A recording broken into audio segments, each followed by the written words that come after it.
Welcome to Level Up Community. How are you guys doing? Happy Wednesday. It is midweek. I hope you guys are having a fantastic day. You are healthy. All your dreams and aspirations is moving along. If you are feeling stuck on something that you're doing, take a break. Take a break and come and join our conversations. It's going to be full of inspiration, but I really want to pick Chris Ruden's brain today about speaking and inspiration because to me, I've been following him for a bit here since Hounds of Business community with Mike Asherbrenner's conversation and just kind of seeing what he has done for himself, right? Like all of us are full of excuses sometimes. And let's be honest, we are. We excuse ourselves for a lot of things because we can't do this, because of this, of this, of this. But at the end of the day, if you're intentional, if you are driven, if you just stop and think, okay, I really want to do this, how can I get somebody to help me? Because I feel like I've hit a wall. It's okay. But Chris is not even human. I feel like he's a machine. He just keeps going, guys. He just keeps going. I met my fellow machine. This is great. So I love it. And really, what I want to extrapolate in this today is inspirational conversation. And so I hope you guys are ready. But first things first, I wanted to make sure that you guys know this magazine, Level Up Circle magazine, is already out. I'm still actually, I don't know if I'm still deciding if I want to do a cover of a person on the cover of Level Up Circle magazine because I started with a cover for me with Beyond Boundaries. I think that's what I started. Let me look at the magazine. Yes, it did. I started with this magazine, okay, with my Beyond Boundaries because this book went to not only Amazon but 40,000 distributions around the world. So I started with that. And then, of course, I went with the heart centered one, right? And then I have the transformational leader one, which is online and on ground. But now I've decided I want to do 2024 a close loop, right? A close loop, meaning maybe I want to put somebody in the front cover. I'm not sure yet.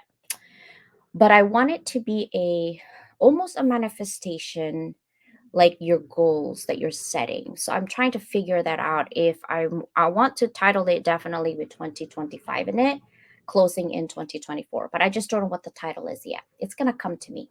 But I'm hoping that all the business leaders out there are thinking about what they're going to do and help the community for 2025. So I cannot wait for that. And we have an upcoming book anthology. This will be our fourth one to close our year with my business partner, Susanna Dawn. This is the book. It's called Against the Grain, Finding Belonging in a World of Resistance, right?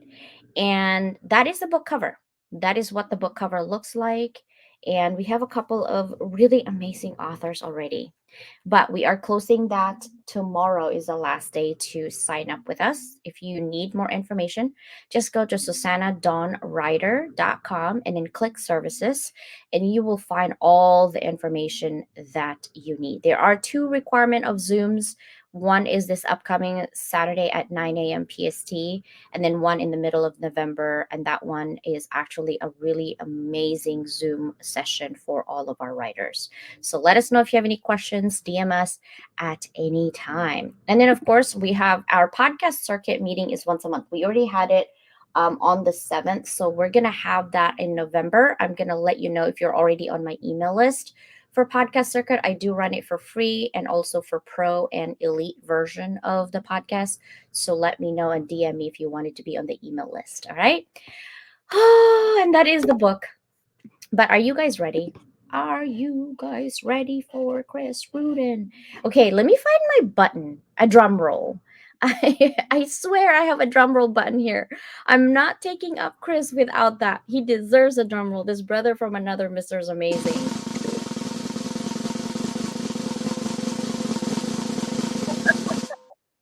That's the longest drum roll ever. It was. I'm actually surprised you had the drum roll. I love that. And you're like, is it done? Is it done? How are you doing, sir? I'm doing great. Thank you for having me. I really appreciate it. Oh, no, I appreciate you taking the time, being here, sharing your knowledge, and really inspirational is one word that encapsulates my heart when I been following you and just kind of following what you're doing for the community and what you've been doing in your life, right? And this is a new live stream for you in terms of my network. You had your mic, but my people wanting to know, this is always the first question that I have. Not that one, this one. Think back 20 years ago and find within your timeline, some of the significant changes in your life that got you here where you are today. So, who is Chris Ruden? This is going to be a 7-hour conversation if we went that far. 20 years ago, the 20-year ago version of me was just so lost. And people are like, oh, yeah, I understand that. But to explain that more, I was born with a physical disability. I have 2 fingers on my left hand and a shorter left arm. I usually have a super cool prosthetic arm, but it is somewhere in my house. Who knows? I I hid my disability for 20 years, almost 17-ish years, in a pocket, in a glove, in long sleeves, in hoodies. I just felt like a monster. So the majority of my life, if I went back 20 years, putting me around 14, 15 years old, I was in full survival mode. Mental health was just, how can we hide from the day? How can we hide from the people of today? How can I hide from myself? What can I do to just try and desperately be normal? Fast forward to where I am now. Normal is, I'm allergic to normal now. I want the differences. I want people to see my arm. I want people to see my cool prosthetic arm. I don't want to fit in anymore because I feel like that's a disservice to who I am and who I can be.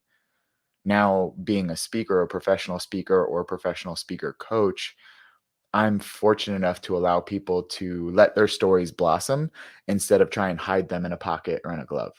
So I've done a drastic turn, but it had to be the decision to accept who I was and who I could be, not based on what society says I am. That I think is one of the biggest things. Growing up, whether you're 10, 15 years old, you start to get labeled and put in boxes. Oh, you're the nerdy kid, so you can only work in gaming or tech. Oh, you're the pretty person, so you have to be a model, or all of these labels that we get put on us and we kind of accept, and we live our lives according to what we think we should do. And I always tell people, don't should all over yourself. You don't have to should yourself into a life you don't actually want. I should have just been a broken person, but I refused to accept that should or that label. And I asked myself out of curiosity, what might I be able to do differently than everyone else? And what might I be able to do that makes me happy instead of just falling in line? That's kind of set myself up for where I'm at now and where I'm going. I love that. My aunt also have that issue. I don't know what it's called. My daughter's best friend also have that issue, but it's on the feet. Like they have like all the like two toes really, or only one toe, but like the instead of having five, it's like two in Yep. one, right? And so she always made fun. So when she goes swimming, like we live in an island in the Philippines. So what do? You swim. Yeah. She would use shoes to swim, and Yep. everyone always told her, "Why are you so weird? Like everyone is on her feet." But she's like, "Don't worry about it." And she said the worst thing is dating someone. That was a big issue for me too, the hiding. And like the majority of my time I spent like, where when you would go on a date, you would think like, oh, where are we going to eat? What are we going to do? I would go on a date. I'm like, what am I going to wear to hide this? When I'm walking through the door, which way do I have to turn so that it doesn't seem like that? Which side of the seat do I have to sit on to hide that? I was over calculating every single decisions that most people don't have to think about. I thought about in hyperdrive. In my situation, I was born technically with all my fingers, but they had to amputate and cut out the majority of the bones in my hand. So there are conditions like symbodactyl and some other names for conditions where you're only born with a few fingers. I was technically born with all of them. And that's why you'll see on my profiles, I mentioned that I'm limb different, which is born with a limb difference, but also an amputee where I had to amputate the majority of the bones in my hand. I can't even imagine, right? And so here you are, amazing human being. So let's talk fast forward to Yeah. today. What does Chris Ruden do? I know you just had your book. I want to know, like, how did you I'm worried about this. And you're like, you know what? Forget you all. Forget you. I got mad skills. I'm going to use my mad skills. I'm going to inspire people. And I'm going to be a speaker. I'm going to be a writer. When did that transformation kind of go into hyperdrive? So I'd almost say part of it is I'm fortunate that I took it as an opportunity to be competitive with myself and with society. I wouldn't say it was out of the best mental health decision in the first place, but sometimes if you're already in a hard place, don't make it worse. You know, if you have a flat tire, don't set the car on fire. For me, I was already struggling with mental health. I was like, okay, I'm struggling right now, and I accept that I am struggling, but what can I do to make this better? Or like, honestly, what can I do to make this suck less, you know? And I was like, I love lifting weights, because I was told I couldn't. So I found a way to lift weights and I started pursuing a career in exercise science. And I was like, wow, a lot of people need help figuring out how to adapt to machines and adapt to workouts. That turned into a really successful training business where I had hundreds of clients all around the world. But that started from helping people solve problems. And that's the unifying theme. And what I found is I had problems that I wanted to solve. But in solving my own problems, I found that I was solving problems for other people. So I started solving problems for other people. And that same concept applied to my training career. It applied to my speaking career, to my speaker coaching career, and then to becoming an author and helping people solve problems around the world. So I clung to that philosophy of how can I help people solve the problems that sometimes they're not even willing to face? And I took that on as a career. So yes, in the meantime, I lifted weights and I broke a world record in powerlifting against non-disabled people, deadlifting 675 pounds with one hand.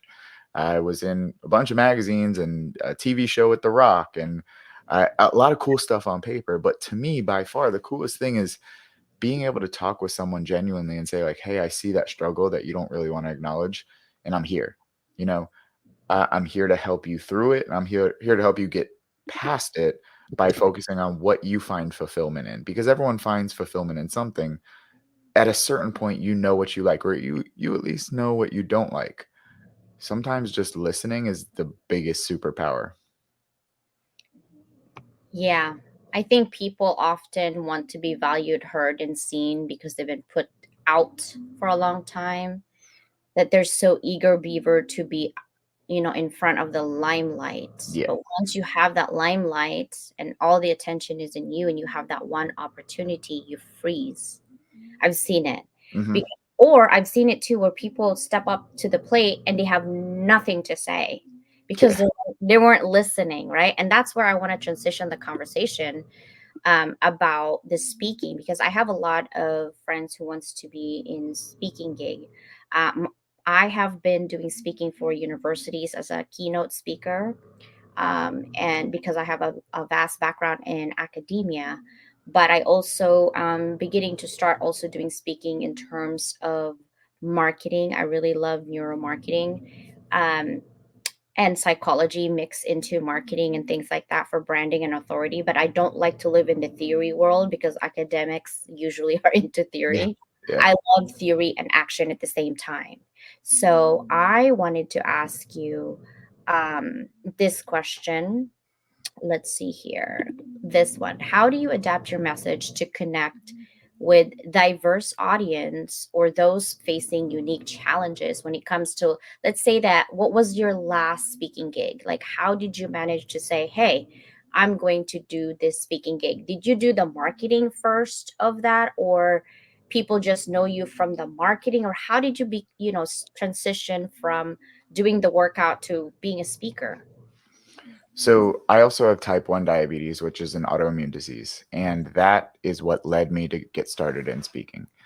I spoke at a nonprofit event, my first event ever, probably 8 or 9 years ago, and I spoke for free, and I loved it. Everyone seemed to love it too, but I knew I could do better. So I was like, there's no way I'm going to do that again without practicing, without learning, without honing that craft. Because I feel like it's almost disrespectful to do something that you're not putting effort into.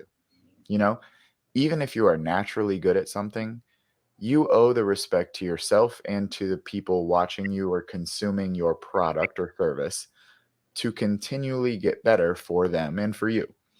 So I spent that time falling in love with the art and science of storytelling and why stories matter and how messaging matters and how to package that in a way that resonates with people and goes from just informative to impactful.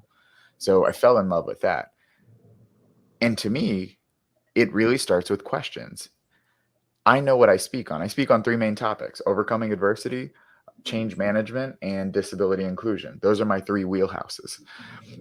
When someone comes to me, it's usually in one of those three wheelhouses. If it's not and it doesn't apply to me, I won't speak for them because I know my space. I know the lane that I'm in. If it is in my space, I'm not going to assume that I have the answers for them. I'm going to ask them questions. So, business advice here for any potential speakers: do not assume that you know everything. Ask questions. Find out what they need. And on my discovery call with these clients, whether they're corporations or associations or even universities, I will ask what's the biggest takeaway you want your audience to walk away with? What's that one or two things that you feel like the audience that's coming to this event needs to know, needs to hear, and needs to start implementing? They're going to tell me exactly what the real issues are. Yes, they want to hear the story that's inspirational and motivational, but if we take inspiration a few steps deeper to impact and transformation, that will only happen when we're solving the real issues, when we go to the root cause of what is going on. So that's how I apply it to diverse audiences. In my discovery calls, I get as much information as I can on how I can help these people, and then I apply it accordingly. My kind of rule is I should be able to speak to everyone in the audience, whether the person has had this issue for years, this person has never had the issue, or the person has had the issue but no longer has the issue. Those three target audiences for me allow me to tell stories and create messages in a way that applies to everyone. Whether I'm future proofing you for this problem, I'm helping you actively through it, or I'm relating to you because you know exactly what I'm talking about. That's what I do as a speaker. I love that you'll say that I'm staying in my own lane, because I think a lot of people goes, "Oh, I can do that." And then when you see them speak, there was no meat. There's no connection. And I'm gonna say the big thing I say to all my speakers when they say that exact thing: just because you can doesn't mean you should. And that applies for so many things. You can give away your time. You can work for less money. You can do all these things, but just because you can doesn't mean you should. I'm That's so great life advice.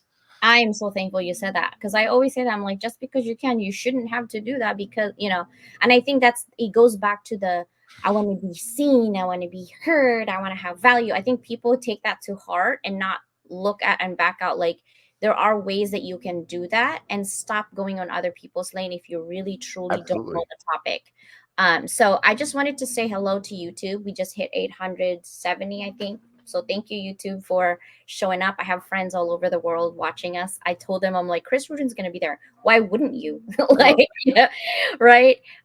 Here's my other question. What has been your biggest source of strength during your journey with being a speaker? I really think it is. I'm gonna say in part learning stoicism, which is a type of philosophy that helps you domesticate emotion. It doesn't mean get rid of emotion. Domesticate it so that it doesn't run your life. There are a lot of emotions when you start a business, whether it's speaking or any business. And a lot of it is that creeping doubt. It's like, oh, this is terrible, this sucks, this isn't going as fast as it should be. It's not working, it's never gonna work. All of that doubt creeping in your mind, being able to isolate that and say, hey, I understand that's a fear-based response, but I don't need that right now. So I'm going to choose to think differently. It's very hard. Easier said than done, absolutely, but better done than said. When you practice to just soften or quiet or even eliminate those voices or that creeping doubt, that noise, you can work. And it's one foot in front of the other over time. Not every step is going to be the step that crosses the finish line, but one of those steps will be. So who am I or who are you to not give yourself another step? Even if it's not the winning step, it's going to take another step and another step. It's overwhelming to think I will be happy when I hit $50,000 keynote. You know, that means every day I don't get a $50,000 keynote, I'm losing. Even if I get a $15,000 keynote or a $20,000 keynote, I'm still losing because I set such a goal that says anything beneath that goal is failure. What happens if instead we rewarded the process? I'm happy if I send out 10 emails today. I'm happy if I go to the gym today. I'm happy if I eat healthy today. I'm happy if I don't go to sleep, feeling like garbage about myself. What happens if we accumulated more wins that together create an environment for success to get to that level? Yes. I think we remove the rewards that we need to actually initiate change and motivation along the way. So stop telling yourself, once I get to X, I'll be happy, and start saying, once I do the stuff that I'm going to do today, then I will feel proud. Make yourself proud. And that starts with the work, not just the finish line.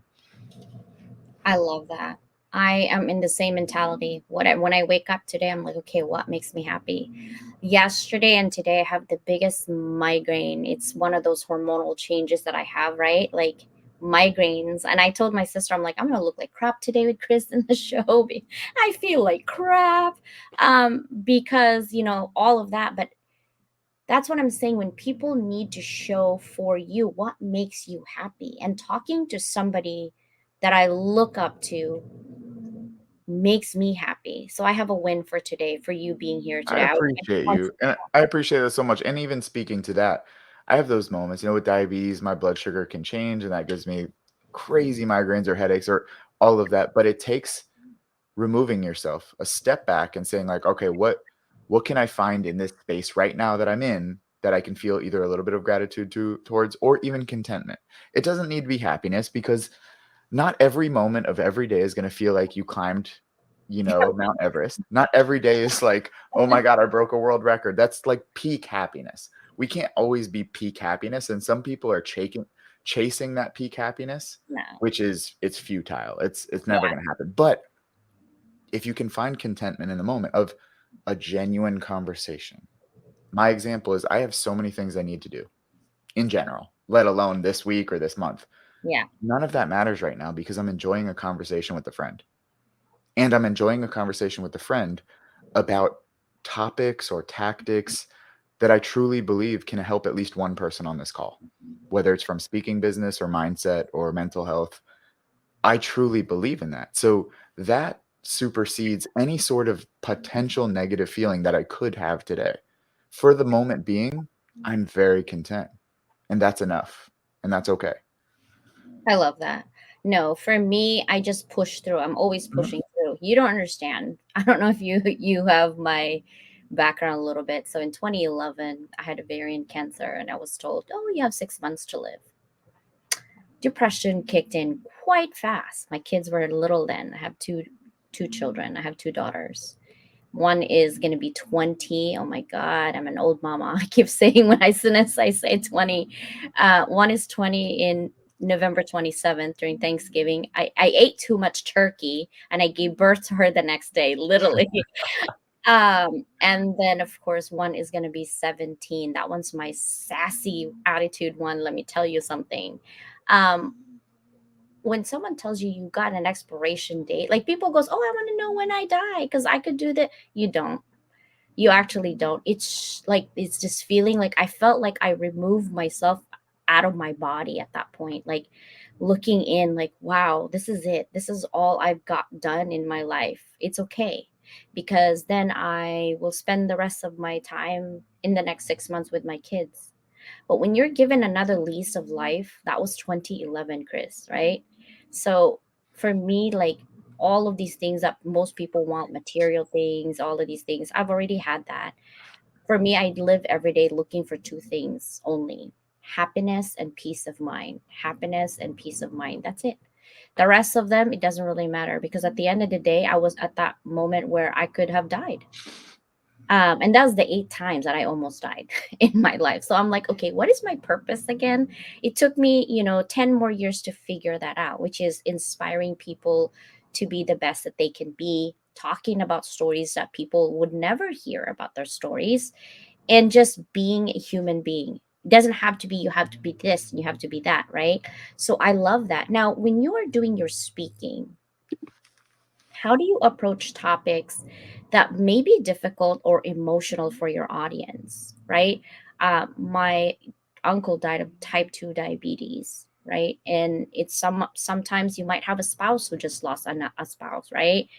And what role does empathy play in your presentation when it comes to sensitive topics like that? Like, when you share, hey, I had type 2 diabetes and this might be my conversation and how I use exercise and, having competition with myself, and I got here today, how do you handle that approach? So I'll give you a general response and then a specific response of an incident that just popped up into my head. Generally speaking, I lead with authenticity and empathy, which is why the way I do my speeches, I have bullet points and I know those bullet points, but I trust myself enough to deliver authentically. That way that it's more of a conversation to the audience instead of a performance. Now, I'm practiced in the way that I understand how to pause or how to create, different rhythms or tonalities to elicit certain responses. Yeah, but the conversation goes where the conversation goes, given where I think it needs to. So I'm always open in using that empathy throughout my talks, which is why it's very exhausting to do a few keynotes in a month, let alone a week, or like I have next month, 2 keynotes in the same day. That can be very jarring because it does take a lot out of you when you actually give it your all, and lead with empathy. I think empathy and listening create connection between strangers.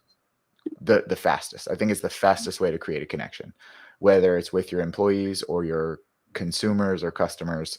Leading with empathy and authenticity drastically helps. But you have to be ready for that roller coaster of emotion. A specific instance I had was speaking at a corporate audience, maybe 400 people, 500 people. And one specific guy from the back was like, yeah, that's not true.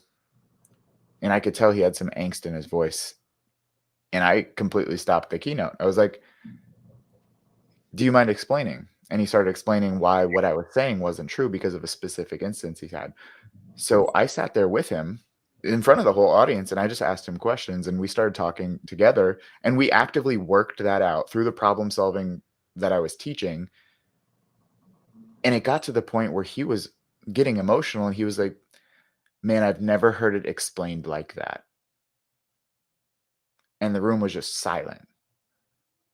And then I continued my talk, but he came up to me after. He's like, in all my years of seeing speakers and trainers and coaches, you are the first person that, one, got me to think differently, and two, you saw me and you didn't just let that go to save your performance, And it really reminded me why it's so important to lead with empathy and to care for people because no one cares how much you know until they know how much you care.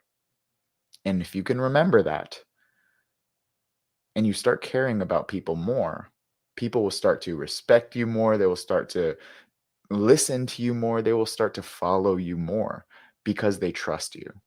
And you can't have trust without any empathy. So true. I think um doing some speaking, sometimes there's always that one skeptical person, and they are actually because they're going through so much injustice in their life and so much negativity in their life. When they go to that speaking, they're already armed with all kinds of bullets of Absolutely. negativity, like, I'm gonna attack them, Absolutely. right? And I had some of those, and you're right, it's the moment that you actually genuinely have a conversation with that person, rather than like, yeah, yeah, yeah. Yeah. makes a difference It because really does. It yeah. really does, and it's not about trying to be right because my thing is like I don't need you to see things from my point of view, but I wanna create curiosity in your point of view. Because if you have a fixed mindset or you are so committed or certain, and that's actually in my book about change, the difference between certainty and curiosity is the difference between quality of life and not. If you are certain that things suck, you are going to use confirmation bias to confirm that things suck. But if you are curious as to how things might not suck or how we could make things not suck, then we are open to possibility. We have hope, we have chance. Given the opportunity of no chance and chance, I will always side with chance. I gotta celebrate. We just hit 1,000 people on YouTube. Oh, Thank yeah. you, YouTube. Okay, so here's my questions for my speaking friends. What specific actions or platforms do you recommend for building visibility and credibility as a speaker, especially if you're just starting out? So I always need to preface this with like we always jump to the sexy stuff, you know? We jump to the marketing, the branding, the fashion, like all that. That's nice and that's very important, but you can't market something you don't have. So, if you do not have a profitable topic and an actionable message, no branding or platforms will help you ever. If you have a bad product or an unrefined product, you're not going to be able to market it. So you have to ask, who do you help? What do you help them do and why? I help who do what so that they can blank. If you can write that down on a piece of paper, that will help you really identify who you're helping and what you're helping them do. If who you're helping is not a profitable area and you want to make money, that might be an issue. You know, if I help 39-year-old men with their bunions, that's a very niche group of people. Um, and you have to decide, is the problem profitable? Is it something that people are paying for? You know, if I help people learn about white paint, is white paint the real issue in their lives, whether it's the corporation or the person? Making sure it's a profitable topic and an actionable message is vital. Let's assume you have all of that down. LinkedIn is the number one place for social media in terms of finding potential clients to work with, in terms of building a speaker business. I have 150,000 followers across all platforms, mainly Instagram and YouTube. And if I could go back, I would have focused on LinkedIn 100%. Um, there is a lot more monetization and productization on that. YouTube as well. I'd say YouTube is a close second for that. But in terms of direct clients where they are when it comes to speaking, LinkedIn is it for the corporation association space. Now, if you are selling services like marketing services or anything like that, you have a lot more options on YouTube, TikTok, and Instagram. But LinkedIn is still fantastic for things like copywriting, solo entrepreneurship, email marketing, all of that. So just separate. If you are a marketing service based speaker, you can go across all platforms. If you are a keynote speaker, I would go more towards LinkedIn. Awesome. Thank you so much for doing that. Sister Susanna, did you hear that? So, because she speaks a lot about inclusion and belonging, That's what and I speak on too, so that's fantastic. yeah, so you hear that? It's fantastic. LinkedIn is it. I can tell you the conversations I've had, I've really ramped up my LinkedIn outreach the last 4 weeks. The conversations I've had and the events I've been able to, like, get a hold of through LinkedIn alone, there is a whole LinkedIn posting strategy. If you're able to learn basic copywriting on LinkedIn and have a simple outreach strategy, it's a literal gold mine, and I'm not selling a LinkedIn service, I'm just saying, like, that's actively what I'm doing. That's how I found you is through LinkedIn. Yeah, that's how I found Mike, that's how I found, everyone that I've connected with that led me to this point right now was literally through LinkedIn, and I've been fortunate to grow my followers, like, decently on LinkedIn. The difference is all the other platforms, like, I have 7 million views on YouTube, and, like, I grew to, like, 40,000 followers on TikTok in a month, but LinkedIn is the only place where I've grown to almost 10,000 followers in a very hyper targeted group of disability inclusion and speakers, and those are all potential customers. So when in terms of value, I much more value the 9,900 followers I have on LinkedIn than the 68,000 followers I have on Instagram. Yeah, yeah, that is so true. You're right. I haven't even thought how many followers I actually have. I'm very picky on LinkedIn. I keep deleting people. I'm like, well, this one doesn't make sense, so I just keep deleting them. And you Uh, get to decide how you run that's completely yeah, fine. For me, it's more of a I need the total quantity of people, and then I decipher who is what based on that. But that's the good thing is with social media, it's free yeah, and you can build your business how you want. yeah. With LinkedIn, I think I'm paying like $40 on the whole If you LinkedIn. do Sales Navigator, it costs money, or the premium, it costs money. And I upgraded to Sales Navigator for that purpose. But for the longest time, I did it for free. The amount of free resources and access we have to create content for our intended audience in terms of business, also for personal, but there is a lot of access and resources that you have at your fingertips right now to get started with the stuff you say you can't get started with. Yeah, it's a bunch of excuses at that point, like what I just said. You My just need step one. You don't need step 27, you need step one. What key strategies or tools do you use to engage and keep your audience attention throughout your speaking? So I've seen a speaker. I usually sometimes I did an in person speaking engagement recently, and the order of the presentation that you have, some people, which I love, like I don't know if you watch K-drama, but I'm like, whoa, in K-drama. So the very first thing that I've noticed that I get my, like, I'm paying attention to marketing strategy that they have. Like with K-drama, they tell you the whole story and the drama and the life. Like it's almost like a hero's journey, right? And then they start you with an ending like, let's start from the beginning of how this happened, right? How do you create your presentation so that the attention is throughout? Because I've seen presentation where the beginning, I look at it as a third, first half and then the end. Some people end okay, some people really start strong and then it dies down in the middle of that. How do you keep your audience throughout all the way to the end? One word, intention. So anyone who's listening right now is going to get a $10,000 crash course in storytelling for free. So you are welcome. Kurt Vonnegut wrote Slaughterhouse-Five and a bunch of other incredible books. And in 1990-ish, he came up with the shapes of stories. He fed in over 2,000 famous stories in history and came up with 6 major shapes that all these stories have. And it's on a plot system, a grid system. So it'd be fortune or despair, and then time.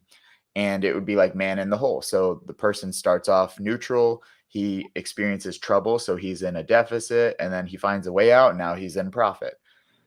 There are 6 main shapes of all stories. And if you can use those stories and those shapes and plot your own points of your story or your message, you will have a very successful speaking story.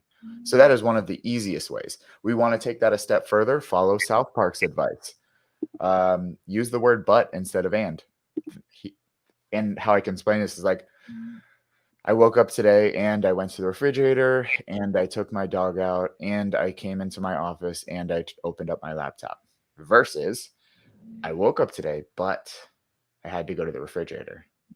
But then I had to take my dog out.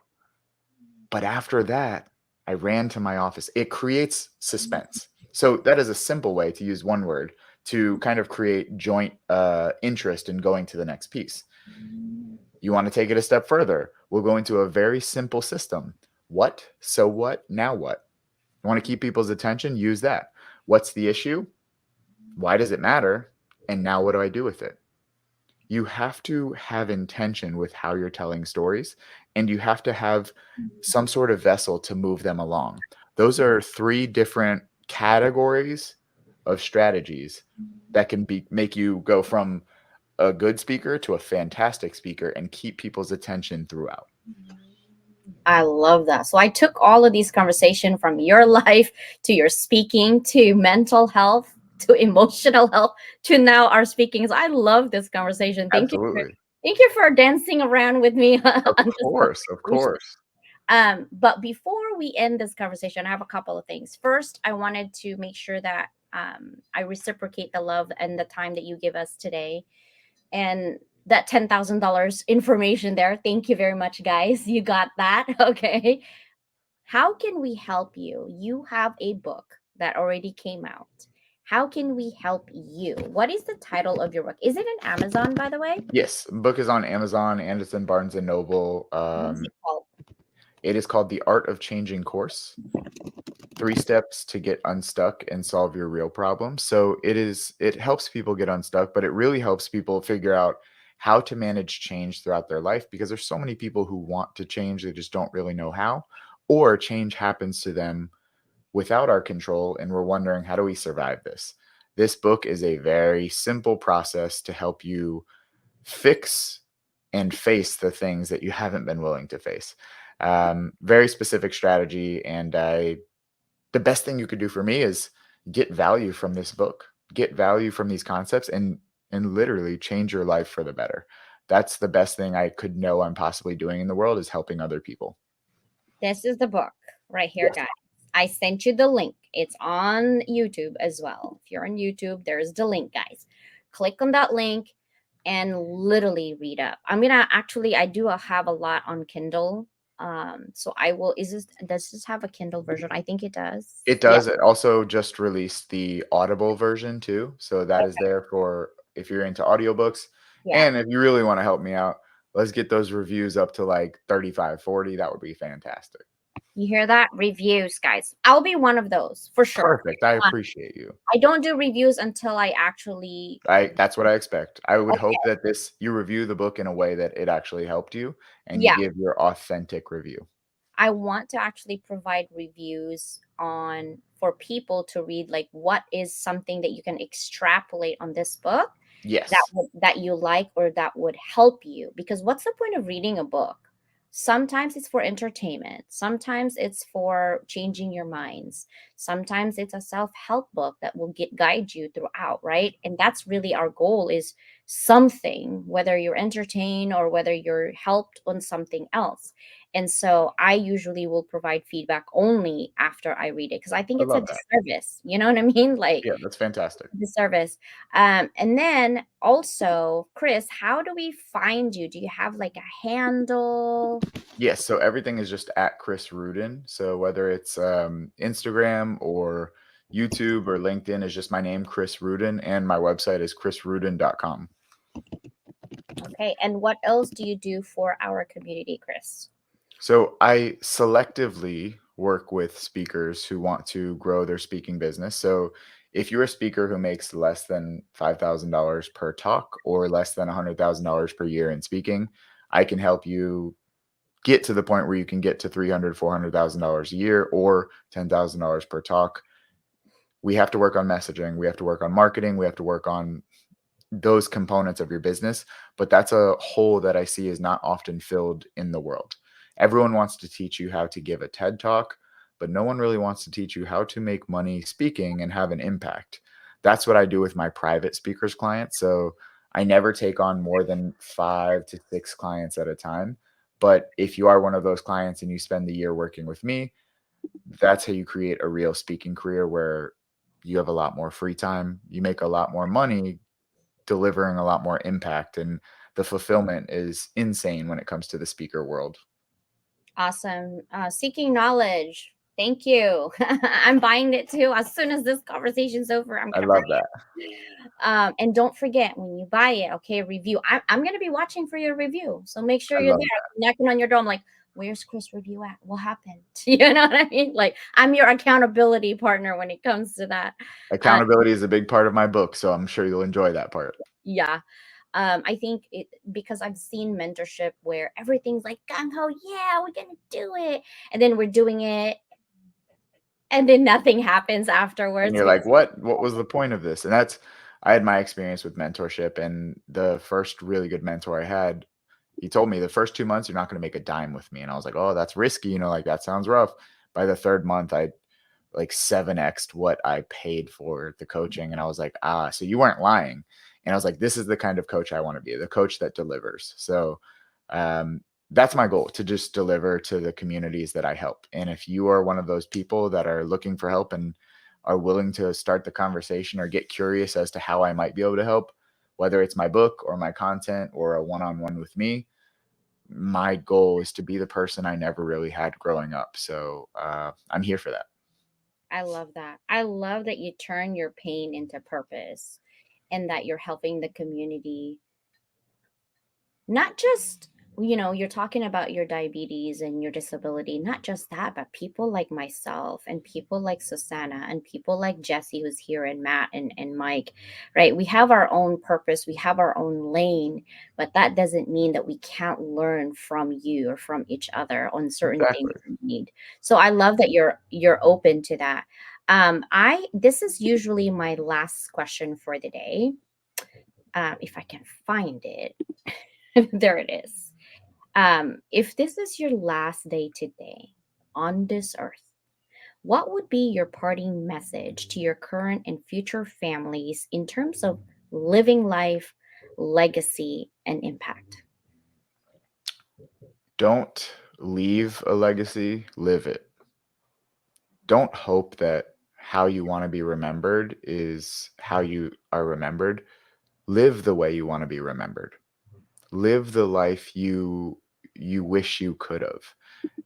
I think everyone has an opportunity when they wake up before they go to sleep to say, if if I was being my best self, what decisions would I make right now? What would my best self choose to do in this moment? How would my best self treat my partner? How would my best self treat my friend? How would my best self treat myself? If you live that way on a step by step basis, you're going to incrementally just experience better quality of life, both in your head and in your real life. So uh, that's what I would want everyone I care about to think. I like that. Live it. I don't even know what my legacy will be. My head. I was talking to my husband, I've been married 21 years, and I was telling him, I'm like, I'm so scared because of what I do for universities. My brain has to think always constantly, right? Like, and I have adult ADHD, and I have always lived my life in my head all the time. And I just spit it out with actions. And I told my husband, I wonder how to live life when my head is quiet. I've never had a quiet head.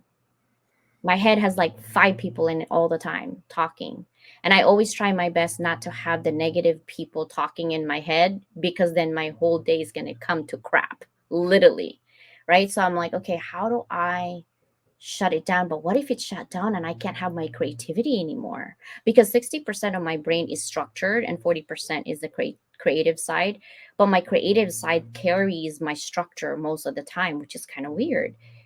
So then I'm like, what if I shut it down? And my husband's like, you might find it weird, but it might be good for you emotionally and mentally. So that's like what I'm struggling right now too. I'm like, should I take medicine? I hate medicine, by the way. If I'm not dying, like, grappling on the side, I would not take medicine. However, my migraine I have to, otherwise I'm gonna end up in the emergency room, which happened a lot before. And so now it's like, I wonder how will that be to get quiet brain, So that's my struggle when it comes to legacy. Like, it's so scary for me to step into that realm. And then when it comes to speaking, I feel like most speakers have so much topic they can talk about, right? How did you manage to keep it at 3? Honestly, everything boils down to concepts. So I can explain this to you and anyone listening. You have the exact same story as me. You went through some stuff, you got over some stuff, and more stuff's coming. All things can be boiled down to universal concepts, and there's not many universal concepts. So whether you speak about mental health or marketing, you are speaking about overcoming adversity. When you can boil down the concepts into its simplest form, you can reach the most amount of people. You also have the ability to zoom in and zoom out. So you can be hyper specific. I can talk about mental health for neurodiverse populations, or I can just talk about overcoming adversity and include mental health. Being flexible with the way you hone in on your craft is so important so that you can zoom in and zoom out at a moment's notice. But at a certain point, you can't be Walmart. You can't be everything to everyone because then you're really nothing. You have to focus on what you truly teach. And what is that you truly teach? You can teach a lot. I can teach 2 plus 2, but just because I can doesn't mean I should. That's not what I truly want to teach, and that's not what truly matters to me. So don't think about what can I talk about. Think about what fulfills me to talk about. What do people come to me constantly for, seeking? What do people seek in me consistently? That's telling. And if you have something like, wow, everyone really comes to me for this or for this advice, maybe there's something there. It might not be that they come to you for, but it might be the step behind it.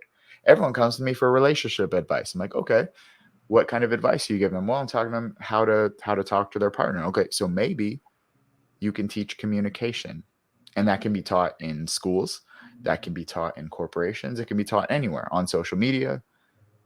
You don't always need to like hyper fixate on that one specific topic, but ask yourself, what is the question? What is the concept? Damn, I've never been given a homework before. I usually give homework. Thanks, Chris. I love that. Freaking homework to do. I Damn. love it.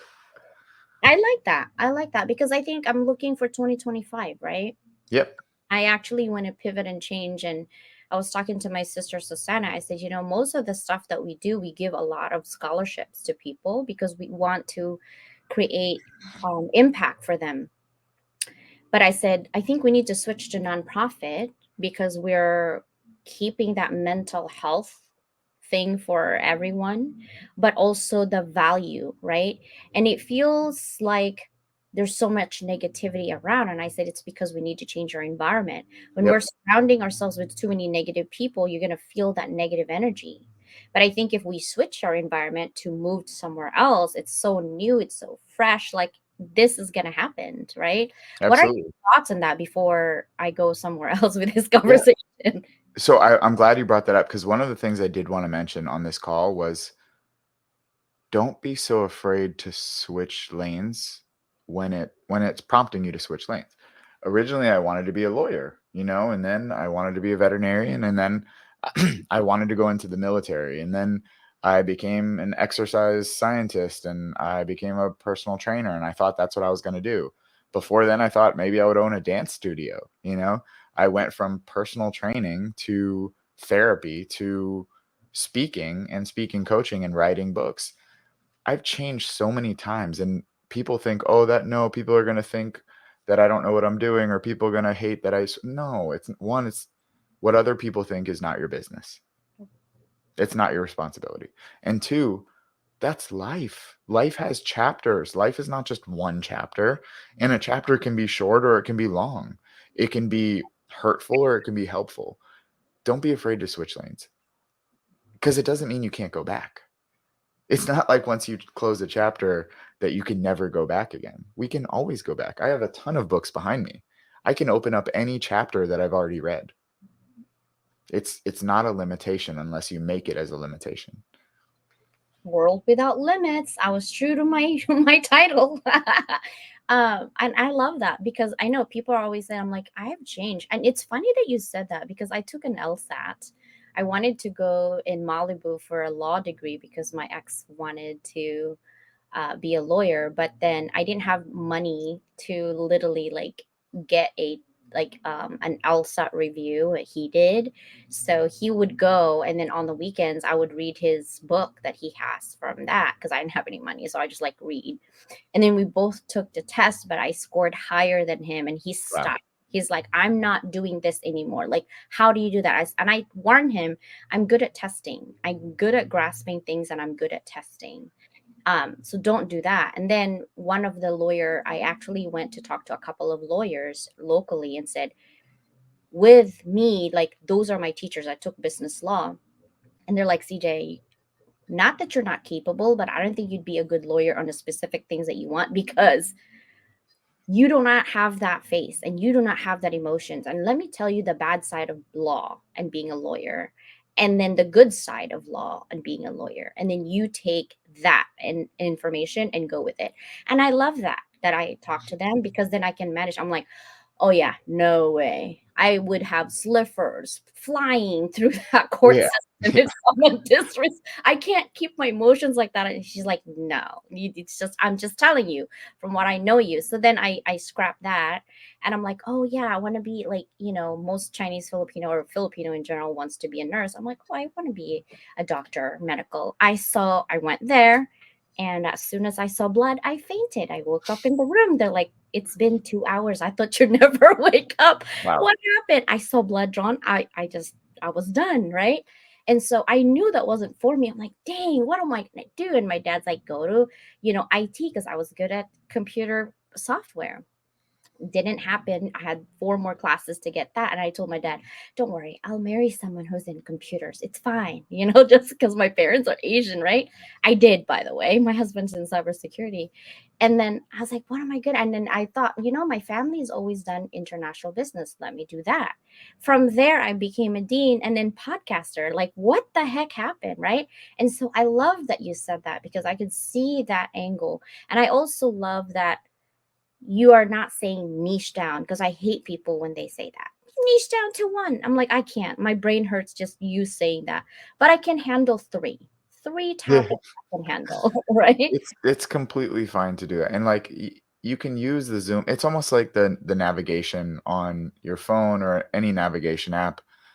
There are times where you have to press the minus, and there are times you have to press the plus, so you can see the bigger map or the smaller map, you know? Why do we act like we can only do one? Like, niche down to one or go to where you can see everything. Life is dynamic. There's never a time where you only need one perspective, ever. You always have to plus or minus. Use that in your life. If you are too high level, you got to niche down a little bit. And if you are too tied in, you have to open up a little bit. Let's stop creating a one size fits all answer because there is no universal fix to an individual problem. Use the skills that you have available. Don't limit the skills you have available for marketing purpose because it sounds nice in a LinkedIn banner to say niche down to one. It sounds a lot less nice to say niche down when you need to, but also don't niche down when you don't need to. It's not as brandable, but it's much more practical, I love that. I am gonna ask if I can use that. Look at that. There is no individual fix for a universal problem. Yeah, there I is love there is no universal fix to an individual problem. Yeah, it's just crazy how I look at my sister, no niche. That's why I started Move Beyond Boxes. I never fit any box and was never able to niche down. Well, I could have this conversation going, but we do have to end. Thank you so much for Of this. course. Thank you for having me. Thank you for being here. And let's get those book ready. I will keep a post as well and I'll tag you in. I appreciate you. Thank you so much. Thank you so much. Wait for me in a minute and we will end. Guys, thank you guys so much for being here. YouTubes, thank you. Thank you for being here. But I will see you guys later. Are you a curious student, eager to learn new skills and make your mark in the world? Or are you a professional seeking to advance your career and unlock your full potential? You need to be equipped with effective soft skills like communication, problem solving, teamwork, and more. The Level Up Academy by Doc Leland bridges the gap between education and employment through transferable skills training.